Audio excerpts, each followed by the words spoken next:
Selamat datang kembali. Hari ini kita punya satu berita yang cukup penting.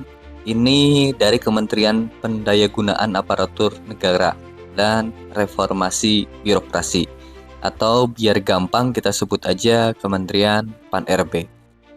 Kalau gitu, mari kita bahas pertemuan ini dari sumber langsung Pan-RB. Jadi, pada tanggal 8 September 2025, ada pertemuan penting nih di Kementerian Pan-RB. Pejabat-pejabat kunci dari berbagai bidang terkait kepegawaian, termasuk politik dan meritokrasi, hadir langsung dengerin aspirasi perwakilan tenaga non-ASN. Suasananya positif dan konstruktif. Hasil utamanya komitmen dari Kementerian Pan-RB buat nampung aspirasi dan nindak lanjuti. Tapi, nah ini catatannya. Penting tindak lanjutnya harus sesuai aturan yang berlaku saat ini. Ini nandain langkah formal yang signifikan ya dalam proses penanganan isu non-ASN yang rumit ini. Buat teman-teman yang ngikutin isu ini, momen ini titik di mana aspirasi mereka secara resmi diterima kementerian buat diproses meskipun ada batasan regulasi yang jelas. Potongan momen penting ini dalam sebuah proses yang panjang dan berkelanjutan soal penataan tenaga non-ASN.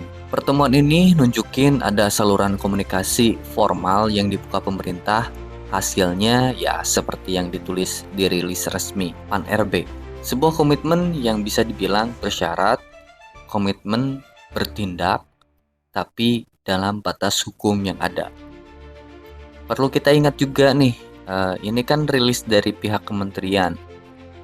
Jadi tentu bahasannya ya merefleksikan perspektif dan pesan yang ingin mereka sampaikan. Dengan kata lain, ya pertemuan ini lebih kayak titik awal fase baru gitu ya. Dalam prosesnya bukan garis finish.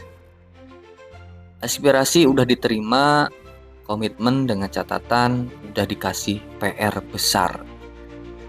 Sekarang gimana nerjemahin aspirasi itu jadi langkah konkret yang gak cuma efektif tapi juga sah secara hukum. Dan satu hal lagi yang perlu dicatat dari sumber ini, detail soal apa aja aspirasi spesifik yang disampaikan perwakilan tenaga non-ASN itu nggak dirinci sama sekali loh. Gitu. Kita cuma tahu aspirasinya terkait tenaga non-ASN secara umum dan disampaikan oleh perwakilan peserta aksi. Apa persisnya tuntutan atau usulannya? Soal pengangkatankah, kesejahteraan, kejelasan status, atau apa, info itu nggak ada di sini. Jadi kesimpulan utama dari pembahasan kita yaitu terjadi dialog formal penting antara Kementerian Pan-RB dengan perwakilan tenaga non-ASN. Dihadiri jajaran pejabat yang relevan sama kompleksitas isunya. Ada komitmen untuk menindaklanjuti aspirasi, tapi komitmen ini dibingkai tegas oleh aturan yang berlaku. Ini nunjukin proses dialognya jalan, tapi sekaligus netapin ekspektasi yang realistis soal langkah selanjutnya yang terikat kerangka hukum. Benar dan ketiadaan detail soal aspirasi spesifik yang disampaikan itu justru menyisakan satu pemikiran yang menarik buat kita renungkan, mengingat komitmen tindak lanjut yang secara eksplisit dibatasi oleh aturan yang berlaku itu seberapa besar sih sebenarnya ruang gerak atau fleksibilitas dalam aturan kita saat ini buat bisa benar-benar mengakomodir harapan-harapan paling fundamental dari para tenaga non-ASN. Apakah perangkat hukum yang ada sekarang udah cukup memadai sebagai alat buat cari solusi yang adil dan berkelanjutan?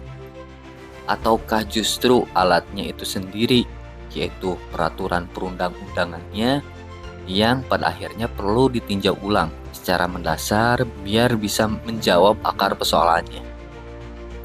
Nah, ini pertanyaan besar yang menggantung intinya. Yang Jawabannya mungkin akan kita lihat dari kebijakan-kebijakan selanjutnya. Pertanyaan yang sangat relevan dan pasti akan terus bergulir ini. Terima kasih sudah menyimak pembahasan kita kali ini. Sampai jumpa di penelusuran berikutnya. Bye.